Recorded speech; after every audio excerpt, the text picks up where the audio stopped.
pense que les propos du président de la République hier soir font écho à ceux qu'il avait tenus lors de sa conférence de presse commune avec Vladimir Poutine il y a à peu près un an à Versailles. On se souvient qu'à l'époque, Emmanuel Macron avait désigné publiquement et de façon fort peu aimable déjà les journalistes de Sputnik et de Russia Today comme des agents de propagande. Je pense que ces propos d'hier font écho à cela. Ils expriment également sans doute une forme d'exaspération du président Macron, de la diplomatie française, face à une attitude de la Russie jugée fermée, face à un narratif jugé éloigné de la réalité, on va dire les choses comme ça, et donc fermé à toute forme de discussion. Donc la Russie propagandiste, c'est tout ça, je pense, dans l'esprit du président de la République.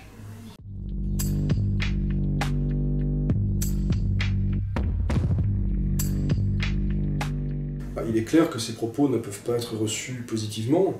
Ce sont des mots très durs, complicité de crimes de guerre, de fait. Alors, il est vrai qu'il y a une vraie interrogation sur la réalité des stocks chimiques syriens. Est-ce que finalement Damas, conformément aux engagements pris à l'automne 2013, a bien éliminé tous ces stocks ou pas? La Russie s'était beaucoup engagée, avec Obama d'ailleurs à l'époque. Beaucoup de personnes pensent que l'essentiel a été détruit, mais que peut-être Bachar el-Assad a gardé quelques tubes, quelques bidons de substances toxiques. Dans quelle mesure la Russie est au courant, dans quelle mesure elle cautionne ces bombardements, c'est difficile à dire. En tout cas, les propos du président de la République sont des propos extrêmement vifs, dont on peut douter qu'ils fassent avancer le dossier d'un point de vue diplomatique et changer la position de la Russie. Je ne le pense pas en tout cas.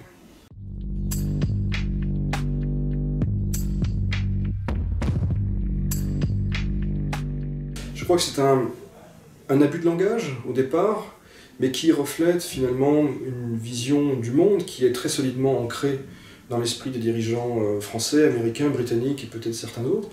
Nous représentons la communauté internationale, nous, Occident. La Russie fait le constat inverse. La Russie, d'abord d'un point de vue juridique, conteste évidemment que la communauté internationale se résume à la Grande-Bretagne, à la France et aux États-Unis, et d'un point de vue politique, elle constate que le monde non occidental joue un rôle de plus en plus important.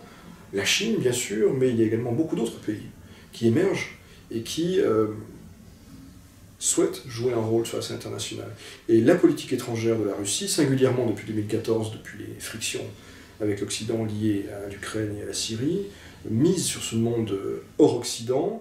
Donc il faudra parier que cette prétention de la France et de l'Occident à incarner à eux seuls la communauté internationale fasse sourire dans le meilleur des cas en Russie.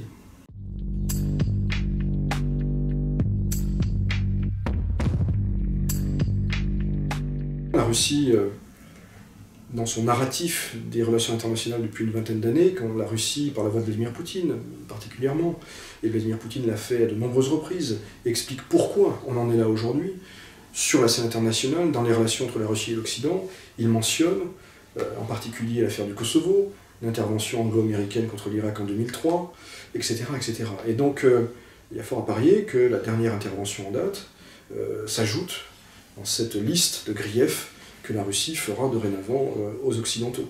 De mon point de vue, l'utilisation du terme de légitimité traduit une légère gêne, ou en tout cas c'est une substitution qui reflète notre pleine conscience du fait que la légalité est contre nous en réalité.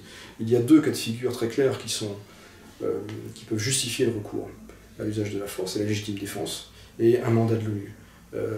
Ces deux conditions ne sont pas remplies dans le cas de la Syrie, d'où la nécessité de trouver d'autres raisons. On peut, en tout cas, de changer de registre.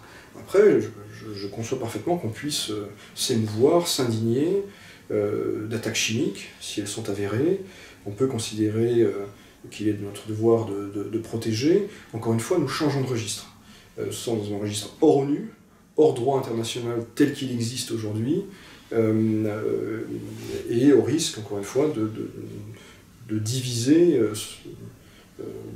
la communauté des grandes puissances, le Conseil de sécurité de l'ONU, En tout cas, cette substitution légalité, légitimité, c'est à la fois un effet d'opportunité, on le fait parce qu'on sait que la légalité n'est pas avec nous, ça peut peut-être introduire ou confirmer un changement de paradigme, certains diront une dérive dans le comportement des puissances occidentales qui, de plus en plus, c'est à craindre en tout cas, vont se heurter à des vétos russes aujourd'hui et peut-être chinois demain.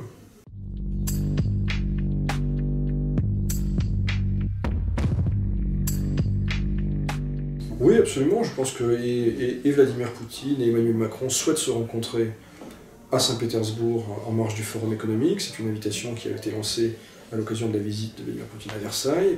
Il y a beaucoup de contentieux. Il y a eu également l'affaire Skripal, diverses expulsions de diplomates français et russes. Mais il y a aussi beaucoup de dossiers d'intérêt commun. Je pense à l'Iran. Sur l'Iran, les positions françaises et russes ne sont probablement pas identiques, mais les deux pays souhaitent préserver l'accord sur le nucléaire, ce qui distingue les États-Unis par exemple. Il y a des aspects strictement bilatéraux, en particulier des contrats qui pourraient être signés en marge du sommet de Saint-Pétersbourg, et puis il y a une démarche Macron. Pour l'instant, le président de la République, que ce soit dans ses relations avec la Russie, avec les États-Unis, a fait le pari de discuter franchement, de dire les choses, et donc de rencontrer les dirigeants. J'observe que le président français va se rendre aux États-Unis en visite d'État, États-Unis avec lesquels nous venons de bombarder la Syrie, mais avec lesquels aussi les divergences sont très profondes, que ce soit sur le climat ou sur l'Iran. Pour autant, le président Macron ne va pas annuler sa visite aux États-Unis. Donc ce qui serait surprenant, c'est qu'il annule.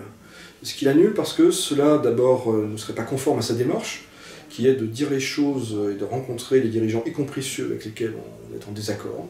Il le fait avec Erdogan et avec d'autres.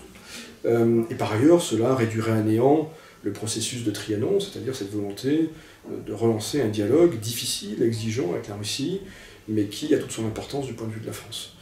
Donc, non seulement c'est réaliste, mais le scénario le plus probable est que cette visite ait bien lieu, sauf développement nouveau, imprévu et absolument catastrophique.